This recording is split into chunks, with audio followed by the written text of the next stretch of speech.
नमस्कार दोस्तों, आप लोगों ने गाना सुना होगा, जिसको हमने अपना समझा वो निकला बेगाना। बड़ी बात तो यह है, कल तक जो ईरान, जो तुर्की, जो ओआईसी कंट्री, पाकिस्तान, यहाँ तक कि इजराइल में जो मुस्लिम पार्टी है जश्न मना रहा था, बोला था कि आखिरकार हमने नेतन्याहू को भगा दिया, हमने बड़ा कमाल किया है, हमने तो इतिहास रचा है, हमसे जो टकराएगा वो मिट्टी में मिल जाएगा, हम सबका यही हाल करेंगे, मोदी का भी यही हाल करेंगे। दोस्तों, इस तरह की बातें पाकिस्तान में बोला जा रहा था। बड़ी बात तो यह है, आखिरकार उसी आदमी ने, यानी कि जिसको प्रधानमंत्री खासतौर पर इजराइल के जो मुस्लिम पार्टियों ने बनाया था, वही ने एक बार फिर से युद्ध शुरू कर दिया है।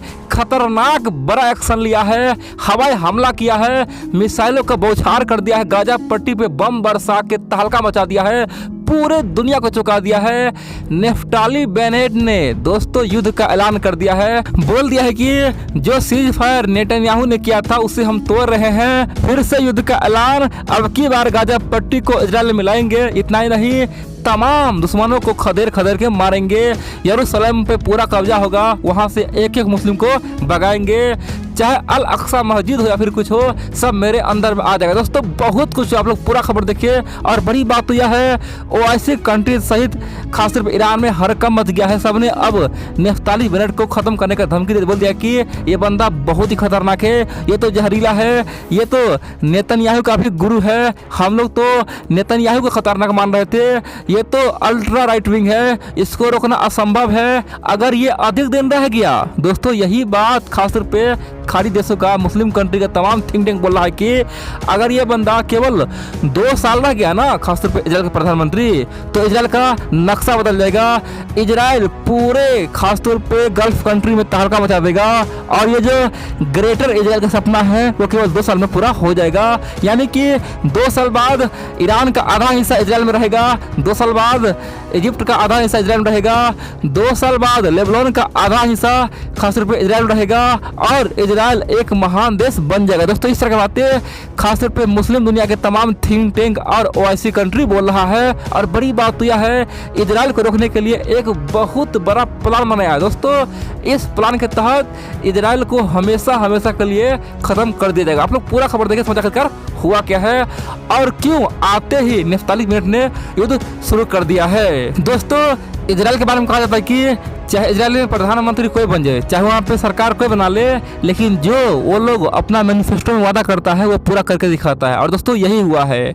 नेफ्ताली बेनेट ने आज से केवल 4 दिन पहले क्या बोला था? बोला था कि जैसे हम प्रधानमंत्री बनेंगे, हम फिर से गाजा पट्टी पे हमला करेंगे, फिलिस्तीनियों को खत्म करेंगे और आतंकवादियों को मारेंगे, हमास को अकल ठिकाना लगा देंगे, बर्बाद कर देंगे। दोस्तों, ये शुरू इसीलिए किया गया है। दूसरी बात तो यह दोस्तों, आप जानते हैं इजराइल में आज क्या हो रहा है? इजराइल में आज हम बरा तो हम बरा का कंपटीशन बना हुआ है। नेतन्याहू ने जाते थे बोला है कि एक बार हम फिर से आएंगे, क्योंकि इस तमाम गठबंधन में दम नहीं है, ये सब आपस में लड़ के टूट जाएगा, और जब वो टूट जाएगा तब हम आ जाएंगे और फिर से इजराइल के प्रधानमंत्री बन जाएंगे, और फिर हमेशा हमेशा के लिए इजराइल में शांति स्थापित कर देंगे।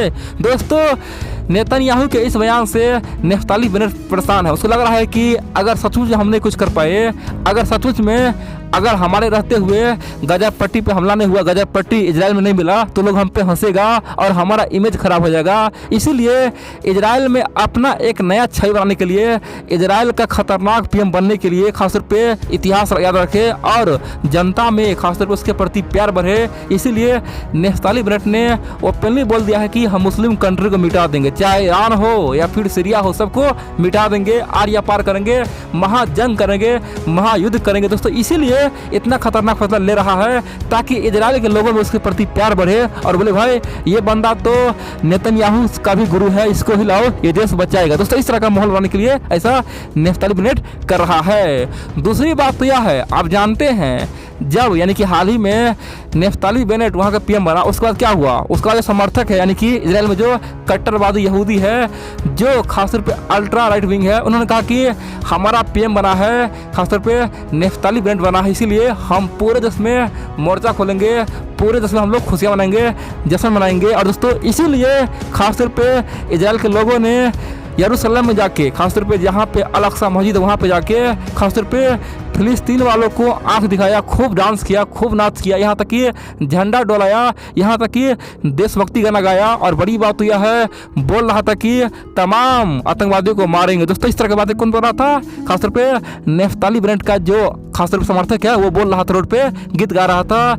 इसीलिए गाजा पट्टी की ओर से क्या हुआ पता है, उन्होंने फिर से हमला कर दिया। बोलेंगे आखिरकार हमला कैसे किया?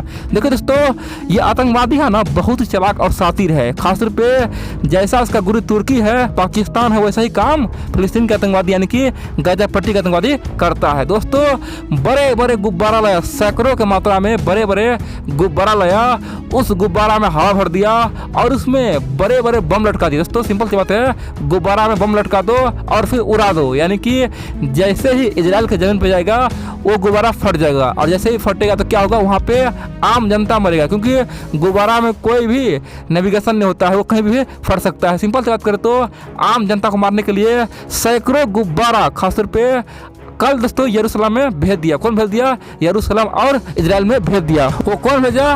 वो गाजा पट्टी से खासतौर पे हमास आतंकवादियों ने भेज दिया, फिलिस्तीन की ओर से भेजा गया। और बड़ी बात तो यह है, इसी के रिस्पॉन्स में नफ्ताली बेनेट ने युद्ध का ऐलान कर दिया। और अभी भोर में दोस्तों सुबह सुबह एक बहुत बड़ी खबर निकल आ रही है। सुबह सुबह नफ्ताली बेनेट ने युद्ध का घोषणा किया है और गाजा पट्टी में घुस के आतंकवादी पर हमला किया है, हवाई हमला किया है, बम का बौछार कर दिया है, मिसाइलें दाग दाग के धुआं धुआं कर दिया है, जला के राख कर दिया है। बड़ी बात तो यह है, फिर से युद्ध का ऐलान कर दिया है। दोस्तों ये नफ्ताली बेनेट बहुत ही खतरनाक है, उसके बारे में आप जानेंगे ना तो आपका रूह कांप उठेगा। बोलेंगे भाई अगर ये बंदा अधिक दिन रह गया तो इस्लामिक कंट्री का क्या होगा? दोस्तों आप जानते हैं नफ्ताली बेनेट ने कई बार बोला है कि हम जब से पैदा हुए हैं तब से लेकिन अब तक कम से कम कई सारे जो मुस्लिम अरबी है, जो अरब के जो मुस्लिम है जो इजराइल में रहते हैं उसको मारे हैं। हमें किसी का डर नहीं, हम तो खतरनाक थे और खतरनाक रहेंगे। और दोस्तों एक बार आप जानते हैं जब 2014 में हिजबुल्लाह यानी कि लेबनान की ओर से इजराइल पर अटैक किया गया, उस समय नफ्ताली बेनेट एक ग्रुप का नेतृत्व कर रहा था, लीडर था। दोस्तों उस ग्रुप ने इतना तबाही मचाया ना, कह सकते कि लेबनान में दोस्तों बच्चे से लेकर बुजुर्ग सबको मार दिया। बड़ी बात तो यह है, हिजबुल्लाह को मारा और सबको मार दिया। और जब दुनिया बोला कि भाई तुम माफी मांगो, तुम तो आतंकवादी को मारने गए थे ना, हिजबुल्लाह तो मर गया लेकिन यहाँ पे बच्चे ही मारा गया है, तुम तो माफी मांगो। लेकिन यहाँ पे नफ्ताली बेनेट ने कहा था 2014 में, देखो भाई हम माफी नहीं मांगे, क्योंकि हमें क्या मतलब है, हम तो बचपन से लेके अरबी को मारते आए हैं, अभी मार रहे हैं, चाहे कोई मरे कोई मतलब नहीं है, ये हमारे लिए खतरा है, हमारे देश के लिए खतरा है, इसे मार के रहेंगे। दोस्तों नफ्ताली बेनेट कह सकते हैं कि अपने आप में नेतन्याहू से 10 गुना नहीं दोस्तों 100 गुना अधिक खतरनाक। कह सकते हैं कि नेतन्याहू इसके सामने में शांति प्रिय एक दूध दिखाई देगा। ठीक है, जैसे दोनों को तुलना करेंगे, कंपेरिजन करेंगे तो आप बोलेंगे भाई नफ्ताली बेनेट तो आग है आग, यहाँ पे तो नेतन्याहू बहुत ज्यादा शांति प्रिय था, आराम से काम करता था, ये बंदा तो कुछ नहीं था, इसके सामने तो ये नफ्ताली खासतौर बेनेट तो आग है।